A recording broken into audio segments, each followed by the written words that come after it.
आणि आज आपण पदभार घेतला तर काय सांगाल? तर अतिशय आनंद होतोय.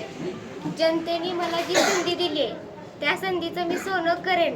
आज या ठिकाणी मला सर्वांनी जी साथ दिली इथपर्यंत येण्यासाठी त्या सर्वांचे आभार आणि जनतेचे मी आभार मानते, कारण त्यांनी संधी दिली मला त्यांची सेवा करण्यासाठी.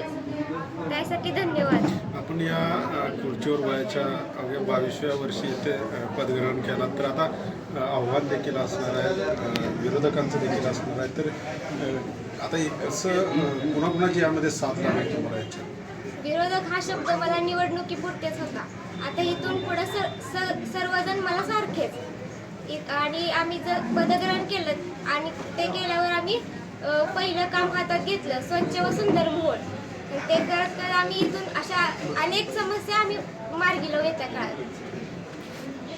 बस बस.